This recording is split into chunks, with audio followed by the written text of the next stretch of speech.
నమస్తే, welcome to yo-yo TV. తెలంగాణలో రాష్ట్ర బీజేపీలో ఇంటర్నల్ వార్ జరుగుతున్నట్లు తెలుస్తోంది. రాష్ట్ర నాయకత్వం ఎమ్మెల్యేలకు ఏమాత్రం పొసగడం లేదని సమాచారం.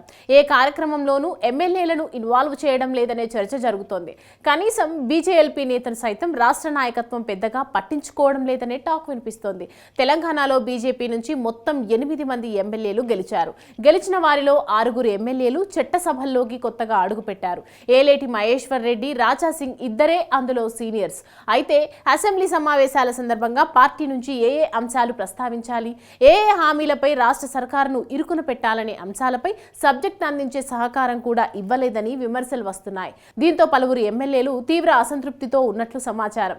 తెలంగాణ బీజేపీ పరిస్థితి ఇతర పార్టీలకు భిన్నంగా తయారైంది. అసెంబ్లీ సమావేశాలు అనగానే ఇతర పార్టీల్లో పలు అంశాలపై సబ్జెక్ట్ అందించడంతో పాటు ఎలా వ్యవహరించాలి, ఏ అంశాలను లేవనెత్తాలనే విషయాలపై బ్రీఫింగ్ ఇస్తారు. కానీ కాషాయ పార్టీలో ఆ పరిస్థితి లేకుండా పోయింది. స్టేట్ బాడీ దిశానిర్దేశం చేయలేకపోయిందనే ఆరోపణలు ఉన్నాయి.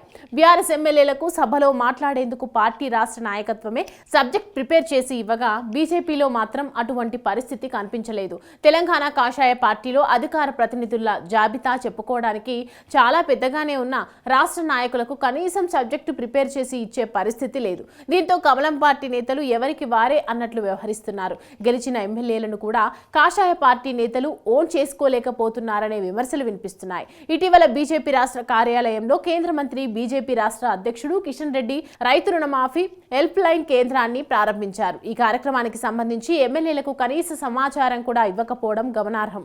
ప్రశ్నిస్తున్న తెలంగాణ రైతులు అంటూ విడుదల చేసిన పోస్టర్లో పార్టీ జాతీయ అధ్యక్షుడు Nadda, state chief Kishan Reddy photo తప్ప మిగతా వారి ఫోటోలు కూడా ముద్రించలేదు. బీజేపీ శాసనసభాపక్ష నేత పదవి పార్టీలో కీలకమైన పదవి. బీజేఎల్పీ నేతగా మహేశ్వర్ రెడ్డి బాధ్యతలు నిర్వర్తిస్తున్నారు. బీజేఎల్పీని రాష్ట్ర నాయకత్వం పట్టించుకోవడం లేదని పార్టీ ఎమ్మెల్యేలే ఆవేదన వ్యక్తం చేస్తున్న పరిస్థితి టీబీజేపీలో ఉంది. మరి ఈ అంతర్గత వివాదాలను పార్టీ జాతీయ నాయకత్వం అయినా పట్టించుకుని సరిదిద్దుతుందా లేదా చూడాలి.